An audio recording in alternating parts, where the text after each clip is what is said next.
Hello student. आज हम पढ़ेंगे अवयव के व्युत्क्रम के द्वारा रैखिक समीकरण के निकाय का हल। तो हम यहाँ पर ऐसे समीकरणों के निकाय का एक अवयव समीकरण के रूप में व्यक्त करते हैं और अवयव के व्युत्क्रम का प्रयोग करके उन्हें हम हल करते हैं। समीकरण कैसे होंगे? a1x plus b1y plus c1z बराबर d1, a2x plus b2y plus c2z बराबर d2, a3x plus b3y plus c3z बराबर d3। यहाँ पर मानना होगा आपको, माना कि a बराबर x का गुणांक a1, इस x का गुणांक a2, इस x गुणांक a3,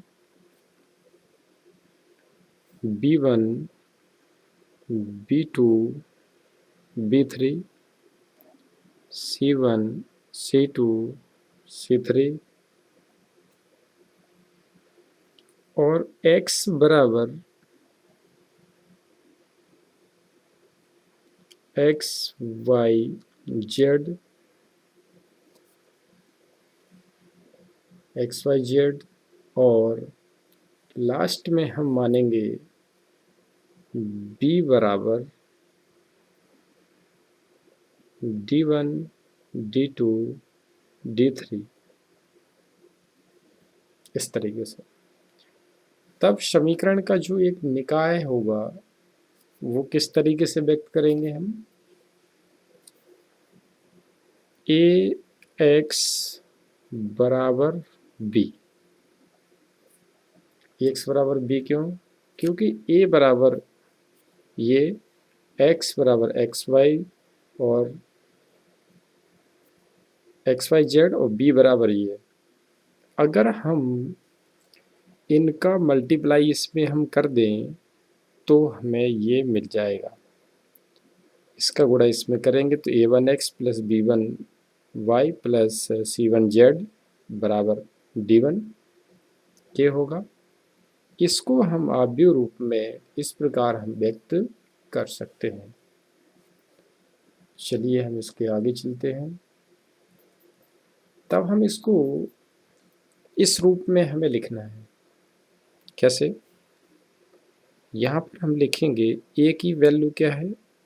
a1, a2, a3, b1, b2, b3, c1, c2, c3 और जो x की वैल्यू है आपके पास x, y, z बराबर b1 की जो b की जो वैल्यू है वो है d1, d2, d3। इस रूप में हम इसको क्या कर लेंगे? लिख लेंगे। अब जब ये लिखने के बाद यहाँ पर एक कंडीशन बनती है कि यदि a जो आपका अगर व्युत्क्रमणीय अवयव है तो इसके व्युत्क्रम का क्या होगा? अस्तित्व होगा। तो हम पाते हैं कि ax बराबर b। तो यहाँ हम लिखेंगे, इसको सॉल्व कर लेंगे कि ax बराबर b, हम दोनों पक्षों में a इनवर्स का गुणा करेंगे। कर दिया। सॉल्व करेंगे a इनवर्स a बाहर x होगा बराबर a इनवर्स b। तब a इनवर्स a ये आइडेंटिटी होगा और x बराबर a इनवर्स b। तब x बराबर a इनवर्स b होगा। किसके बराबर रखेंगे? x बराबर a इनवर्स b के रखेंगे। यह आव्यूह समीकरण के दिए गए निकाय का अद्वितीय हल होगा, क्योंकि आव्यूह का व्युत्क्रम अद्वितीय होता है और समीकरण के निकाय को हल करने की आव्यूह विधि कहलाती है। अब यहाँ पर हम क्या करेंगे कि अगर इस सारणिक का मान क्या आ गया 0, तो वो अव्युत्क्रमणीय होगा। हमें उसके आगे सवाल को सॉल्व नहीं करना है। तो ये है आपका आव्यूह व्युत्क्रम द्वारा रैखिक समीकरण के निकाय का हल। अब हम आपको यहाँ पर एक उदाहरण बताते हैं छोटा सा 2x2 का, इसके बाद 3x3 का, जिसमें हम मान ज्ञात करेंगे। तो चलिए हम स्टार्ट करते हैं। देखिए, हमने यहाँ पर एक समीकरण लिया 2x प्लस 5y बराबर 1, 3x प्लस 2y बराबर 7। ये आपका क्वेश्चन नंबर 1 समझ लीजिए। तो हमने आपको बताया कि माना हमने इसको हम ax बराबर b के रूप में लिख सकते हैं। a बराबर होगा, अभी बताया था हमने आपको, गुणांक 2, 3, 5, 2। ये 2x2 का आव्यूह है। और जो x होगा वो होगा x, y, 2 ही चर हैं यहाँ पर, और b बराबर होगा 1 और 7। इस तरीके से हम यहाँ पर लिख लेंगे। a को हम सॉल्व करेंगे। a का जो मान होगा प्रसार में, उसको हम सॉल्व करेंगे। कितना होगा, 2 दूनी 4, वो 5 15, जो कि 0 नॉट इक्वल आ रहा है। अर्थात क्या होगा, a हमारा जो होगा वो व्युत्क्रमणीय होगा, मतलब a इनवर्स निकल सकता है। ठीक है, अगर ये 0 हो जाता तो व्युत्क्रमणीय नहीं होगा, हम आगे इसको सॉल्व नहीं कर सकते। अगर ये व्युत्क्रमणीय है तो इसीलिए इसके व्युत्क्रम अस्तित्व, व्युत्क्रम का क्या है, अस्तित्व है। और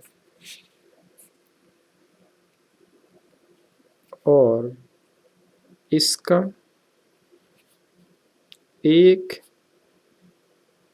अद्वितीय हल होगा। ए व्युत्क्रमणीय होगा कब, जब उस सारणिक का मान 0 के बराबर नहीं होगा, तो व्युत्क्रमणीय होगा और व्युत्क्रम का अस्तित्व होगा और इसका अद्वितीय हल होगा। अब ध्यान दीजिए कि सबसे पहले हम यहाँ पर क्या करेंगे, ए इनवर्स निकालेंगे। क्या निकालेंगे, ए इनवर्स। ए इनवर्स निकालने के लिए हमने आपको बताया था पहले कि इसका हम सहखंडज करेंगे, सहखंडज करेंगे। करिए, तो इसको हमने यहाँ पर सहखंड निकालेंगे तो कितना होगा, इसको बंद करेंगे, 2 होगा। यहाँ पर 5 होगा, वो भी किसके, माइनस के। क्यों, क्योंकि हमने 2/2 में जो हमने आपको चिन्ह बताए थे, प्लस माइनस माइनस, इसके बाद क्या, प्लस। लेकिन 3/3 में जो plus minus plus minus plus minus plus minus plus चिन्ह बताए थे, तो ये प्लस होगा, ये माइनस होगा। अब यहाँ पर जो क्या होगा, 3 होगा, वो भी किसके, माइनस के। यहाँ पर क्या होगा, 2 होगा। अब हमने यहाँ पर ए इनवर्स जो निकाला वो अभी सबसे पहले एडजॉइंट ऑफ ए निकालेंगे। जो हमारा बी निकला तो यहाँ पे लिखेंगे बी का परिवर्त, अर्थात 2 माइनस 5 माइनस 3 2, ये आया। अब ए इनवर्स क्या होता है? ए इनवर्स होता है एडजॉइंट ऑफ ए सारणिक का मान, adjoint of A 2 minus 5 minus 3 और 2। सारणिक का जो मान आया था वो हमने निकाला था, आपको सॉल्व कर लेंगे। 2 दूनी 4, 5 ती 15, 15 में से 4 चले जाएंगे तो कितना आएगा? माइनस का 11, 11 प्रसार कर देंगे हम इसका, तो 1/-11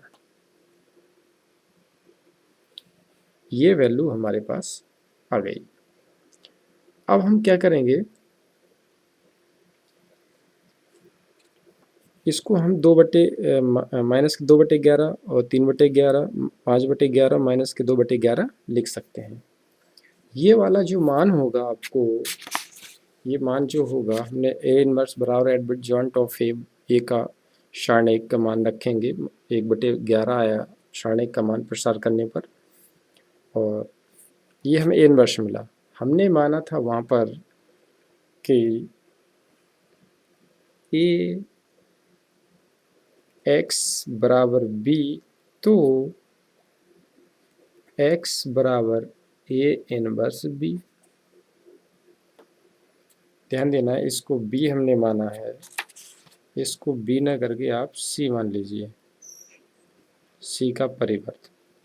ठीक है, क्यों? क्योंकि बी यहाँ पर दिया है आपको, तो यहाँ पर वैल्यू रख दीजिए। एक्स की जो वैल्यू है वो है आपके पास एक्स वाई, ए इनवर्स की वैल्यू जस्ट अभी निकाली है, तो क्या होगा? 2 माइनस 5 माइनस 3 और 2,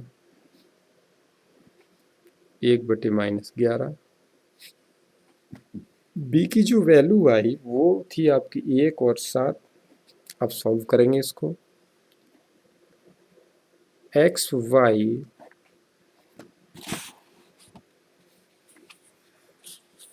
1/-11, इसका मल्टीप्लाई करेंगे इसमें, 1 2 एकम 2 और 7 बना 35 हो गया। इसमें करेंगे माइनस के 3 प्लस के 14। तो इसका जब सॉल्यूशन हम करेंगे आगे, तो ये आया एक्स वाई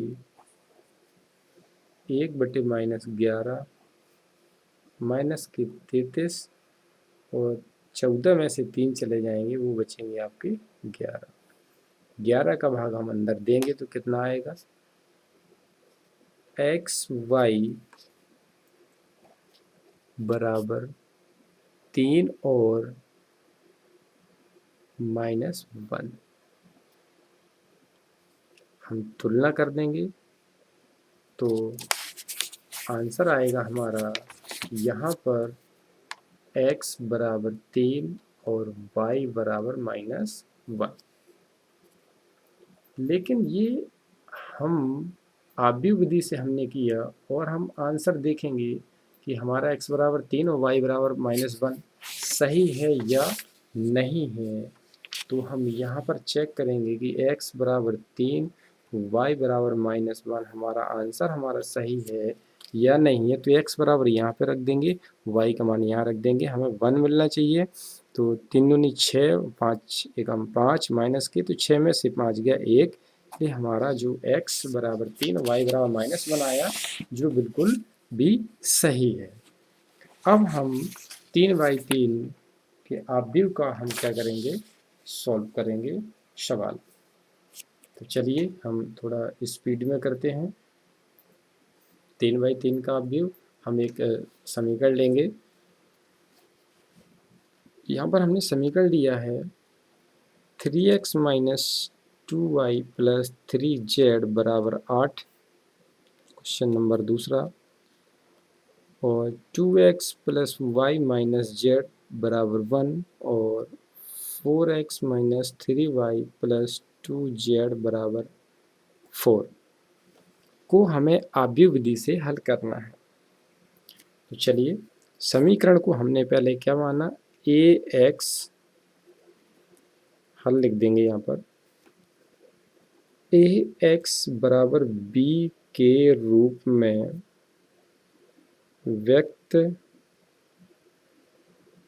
किया जा सकता है।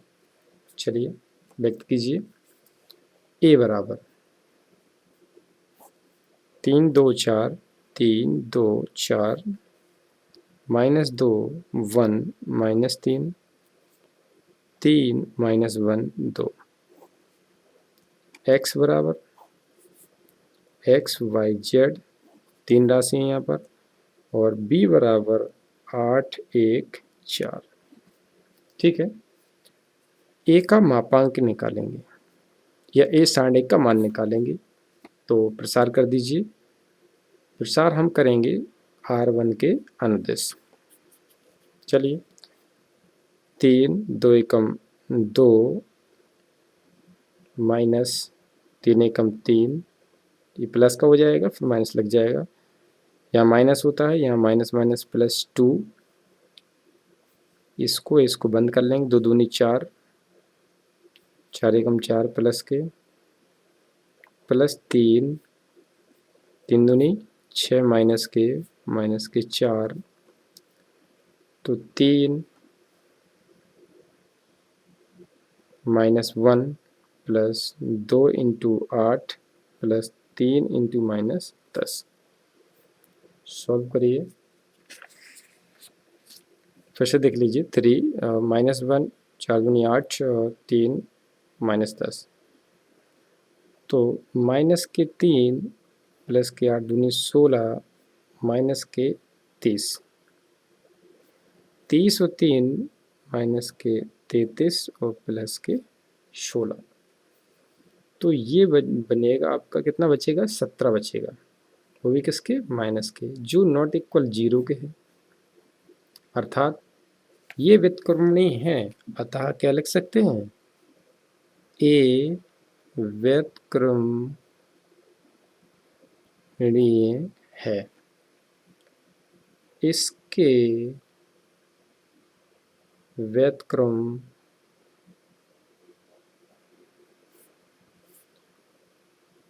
का अस्तित्व है। चलिए, अब हमें क्या करना है, अस्तित्व में है तो इसका हम क्या निकालेंगे, सहखंडज। चलिए, सहखंडज इसका हम निकालेंगे। तो हमने आपको बताया है कि सहखंडज निकालने के लिए ए का सहखंडज शॉर्टकट हम आपको बताने वाले हैं यहाँ पर। तो पहले ये समझ लीजिए, यहाँ पर एक बार हम उतार लेते हैं दोबारा से, ताकि हम ऊपर पेज नहीं है बार बार ना देखें। ए का हम सहखंडज यहाँ पर उतार ले रहे हैं, जो हमें मान दिया था 3 2 4 माइनस 2 1 माइनस 3 3 माइनस 1 और 2, इसका हमें सहखंडज करना है। तो मैंने आपको बताया था इस तरीके से आप बना लेंगे, यहाँ plus minus plus minus plus minus plus minus plus. ठीक है, सेकंड अब देखना है, जब यहाँ पर कोई संख्या लिखनी है a11 की जगह, क्या लिखनी है, a11 की जगह, तो ये a11 है। इसको और इसको बंद कर लीजिए, 2 एकम 2 माइनस लगा दीजिए, 3 एकम 3 माइनस माइनस प्लस, तो यहाँ 3 कर दीजिए। इसके बाद यहाँ इसको बंद कर लीजिए, 2 दूनी 4 माइनस के 4, 3 त्रिका 9, माइनस माइनस प्लस की 9, माइनस का 1, 2 एकम 2, माइनस माइनस प्लस 2 और 3 एकम 3 माइनस के 3। अब यहाँ पर जो आएगा, यहाँ पर जो संख्या 2 दूनी 4 प्लस के 4 और यहाँ पर जो संख्या होगी 3 दूनी 6, 4 3 12, यहाँ पर जो होगी वो 3 एकम माइनस 3 माइनस 6 और यहाँ पर जो होगी 3 दूनी 6 माइनस के 6 और माइनस के 4। यहाँ पर जो संख्या होगी इस तरीके से बंद करना है, माइनस के 9 और 4 दूनी 8 प्लस के, अब लास्ट बचा तो 3 एकम 3 और प्लस के 4। चलिए सॉल्व कर लेते हैं, नीचे सॉल्व करिए। इसको मान लो सी, कोई भी अक्षर से प्रदर्शित कर सकते हैं। तो यहाँ पर जो मान आया वो कितना आया, माइनस के 1। 5 में से 4 चला जाएगा तो माइनस के यहाँ पे कितना आएगा, 5 माइनस 1 और 4 दूनी 8 माइनस के 6 और 6 3 9 माइनस के और प्लस के कितना हो जाएगा 9। इसके बाद यहाँ पर 6 4 10, वो भी किसके, माइनस के। 9 में से 8 जाएंगे, माइनस का 1 बचेगा तो बाहर से माइनस का गुणा हो रहा है तो प्लस का बनाएगा और 4 3 7। अब हम एड ज्वाइंट ऑफ ए अर्थात सी का परिवर्त, सी का परिवर्त क्या होगा, सी का परिवर्त होगा सिर्फ रो को कॉलम में, कॉलम को रो में बदलना है। जो ये रो है वो कॉलम में लिखना है, मतलब -8 वो -1 -8 -10 -5 -6 1 -1 9 और 7। ये आपका एडजॉइंट ऑफ ए निकल आया। ठीक है, अब हमें निकालना है यहाँ पर ए इनवर्स। तो ए इनवर्स क्या होता है, ए इनवर्स होगा आपका, ए इनवर्स बराबर होगा -1/17, क्योंकि ए इनवर्स आपने पहले सवाल लगाए होंगे। ए इनवर्स बराबर क्या होता है, एडजॉइंट ऑफ ए और सारणिक का मान। तो एडजॉइंट ऑफ ए कितना आया, अभी अभी हमने लिखा है -1 -8 -10 और -5 -6 1 -1 9 7 और 17 आया था माइनस के 1/-17। ये आपका ए इनवर्स का मान आया। तो अब हमें निकालना, हमने जो मान x बराबर क्या होगा, ए इनवर्स बी होगा। यहाँ पर हमें इसी में क्या करना है, मान रखना है। तो रखिए, x बराबर हमने क्या माना था, XYZ और ए इनवर्स अभी अभी हमने निकाला है तो वो होगा -1/17 और -1 -5 -1 -8 -6 9 -10 1 और 7 मल्टीप्लाई क्या, बी की वैल्यू आपके पास थी 8 1 और 4। ध्यान होगा, बी की वैल्यू जो थी आपके पास वो कितनी थी, 8 1 4। एक्स की वैल्यू ये थी। तो इसका हमें क्या करना है, मल्टीप्लाई करना है। इसमें हमें क्या करना है, मल्टीप्लाई करना है। करिए, तो हम यहाँ पर लिखेंगे XYZ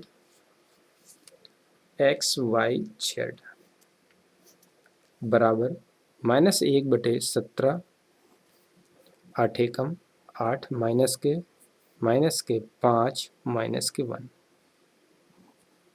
इसमें गुणा करेंगे इस कॉलम का दूसरी वाली में 88 64 माइनस 6 और प्लस 36 माइनस के 80 प्लस के 1 और सच्चों को 28। सॉल्व कर लेंगे हम इसको। तो चलिए हम सॉल्व करते हैं। एक्स वाई जेड बराबर -1/17,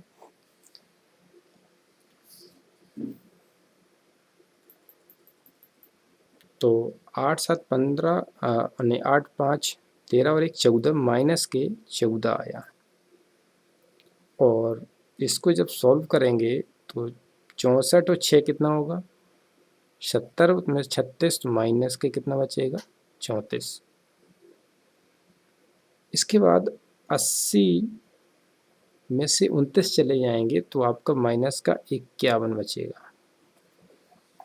17 का हम भाग, इसका हम क्या करेंगे गुणा करेंगे। तो जब इसका हम गुणा करेंगे तो -14 बटे माइनस के 17 -34 बटे -17 -51 बटे -17 माइनस माइनस 2 3, तो ये आया 1 2 3। ये किसके बराबर था? ये बराबर था आपका एक्स वाई जेड 1 2 3। यही इसका x बराबर 1, y बराबर 2 और z बराबर 3, यही इसके आंसर होंगे। जो हमें समीकरण दिया था उसमें हम मान रख के चेक कर लेंगे कि हमारा जो आंसर आए हैं x y z वो सही है या नहीं है। तो देखिए समीकरण हमारे पास था 3x - 2y + 3z बराबर 8। तो हम क्या करेंगे x बराबर 1 तो 3 मिलेगा, y बराबर 2 तो 3 दूनी 6 मिलेगा और 3 त्रिका 9 मिलेगा।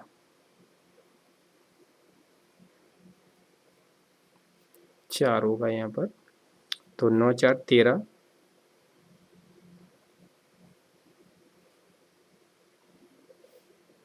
3 त्रिका 9, 9 3 12, 12 में से 4 चले जाएंगे कितना बचेगा 8, जो कि ये RHS आ रही है। अर्थात हमारा जो सवाल है वो क्या है सही है। तो आज हमने सीखा कि किसी भी निकाय समीकरण दिए हों उसको हम आव्यूह विधि से हम सॉल्व कर सकते हैं। इससे संबंधित हम आपको एक्सरसाइज देंगे और वो सवाल आपको लगाने होंगे। जो सवाल आपको ना बने वो हमें व्हाट्सएप पर भेज सकते हैं, उसका सॉल्यूशन आपको मिल जाएगा। इसके बाद नेक्स्ट वीडियो में होगा।